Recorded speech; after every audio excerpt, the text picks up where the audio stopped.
A tier. 3 guys, 3 names before we get to the S tier. Jayden Daniels, Justin Herbert, CJ Stroud. Daniels, Herbert, some may put in the S tier. Some may argue for that.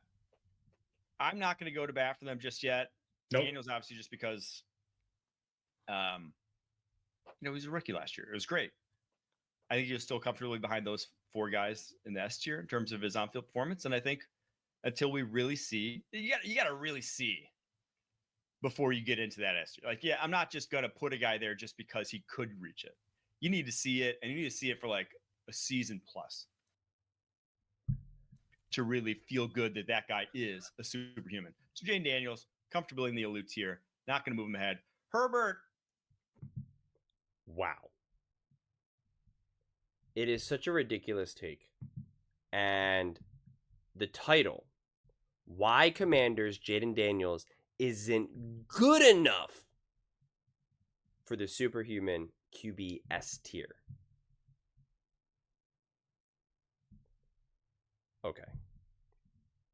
First off, the only reason why you could put him not with the Lamar, Josh Allen, Patrick Mahomes, and whatnot is because you're saying, I need to see him be what he did for multiple years, which is what I had said when the PFF rankings came out, where I was like, listen, I think Jayden Daniels played out of his mind. I think Jayden Daniels was easily a top quarterback in the NFL last season, no doubt. No doubt about it. Not even a question. Don't even have to hesitate. You could make the argument that he was actually the MVP of the season. But I can understand if you're doing a more formal quarterback ranking system and you're like, this was so great, but it was 1 year for him to join the party of Josh Allen, Mahomes, and whatnot. He has to do it for another year then afterwards, and I could understand that. That's in a way that's kind of my take. If we're doing like a more formal ranking system, which I personally am not the biggest fan of, but doesn't matter. But what they're fundamentally saying is like, he didn't do it. He actually didn't play good enough. He didn't show us that. And that take does not make any sense. Because then he even said, oh, well, we can't put him there because, we believe that he has the potential. And it's like, what do you mean the potential? He did it. We saw it. Like, what are you saying? What are you saying? Like, it doesn't actually make any sense. He truly did play as great as those S-tier superhuman quarterbacks. Both just statistically and as well as just when you actually look at the film, when you actually watch the games, as well as when you zoom in even more and say when he did it, against who he did it against, and when and why, what the stakes were. It's not like he just, well, yeah, he had awesome stats and had some, great highlights, but it was against like, this terrible team here. He had some of those highlights against bad teams, of course, but then he did it against great teams.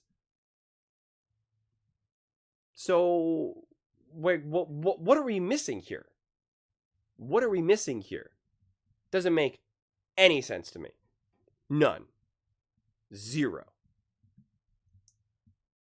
I mean, I can't even grasp it. And it's so funny because by their logic, because you can see CJ Stroud's there, and I think CJ Stroud is great, but then technically you only saw CJ Stroud play pretty good for that 1 year. And again, I defend CJ Stroud for this past season, but just to try to go by their logic, it's like, okay, but then shouldn't he go back down because he had a bad year? Like, if it's not that fragile, well, then Jayden Daniels should just be in the superhuman level. And if you need to see him do it another year, if he doesn't, then you can knock him back down. And if he does, then he stays there. You understand what I'm saying? So does not make sense to me. I mean, listen, I'm not even going to go through this whole ranking system. I mean, they got Geno Smith. I mean, come on.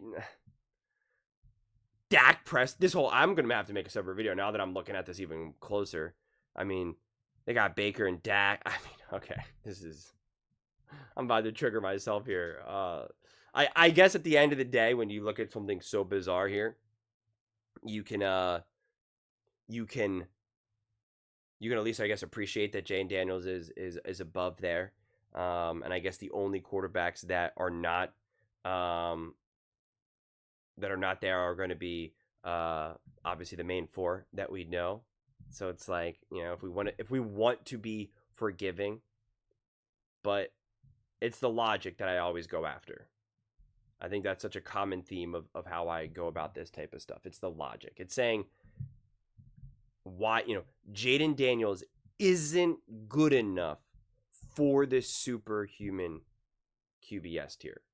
And that is just fundamentally a false statement. When you look at his fourth quarter stats, his come from behind stats, I mean, his big game performances, his playoff performances, what he did with this team. Like, Jayden Daniels clearly played better than CJ Stroud did in year one. I believe that wholeheartedly. It's like I don't even have to kind of be like, well, I don't know. You have to think about. No, he did. He did. I just I don't know. I'm sorry. I'm still lingering on the title. The title did its job. It got me to click. It got me angry. It got me trying to figure out how could you possibly reach that conclusion. I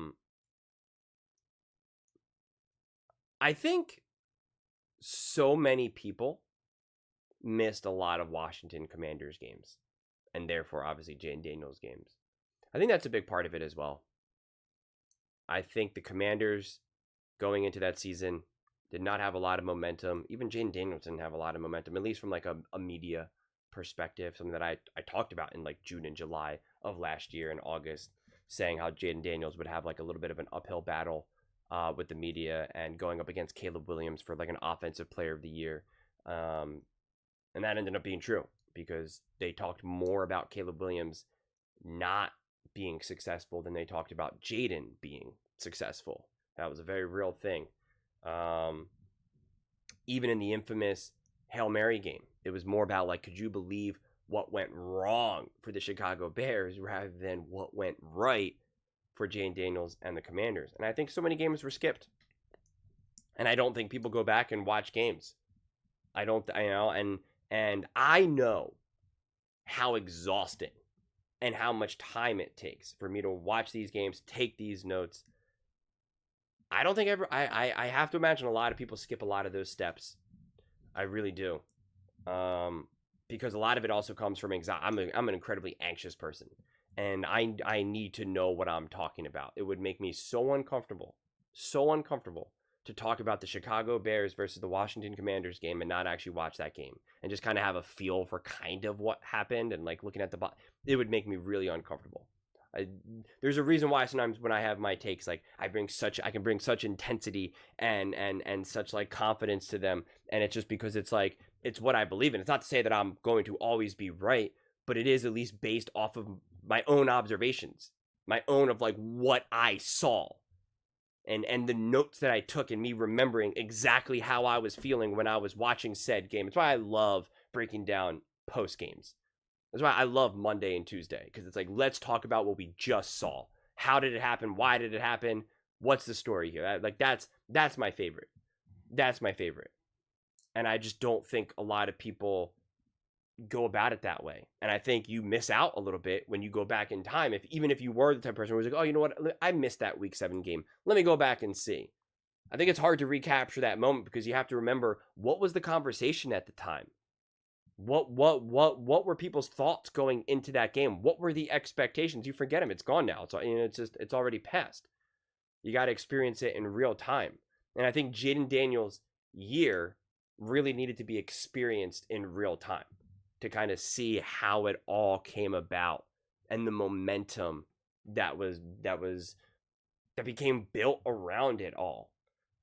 Because to say that he wasn't superhuman, it's like, by definition, he was superhuman. He was a literal cyborg. Like, I gotta let this one go.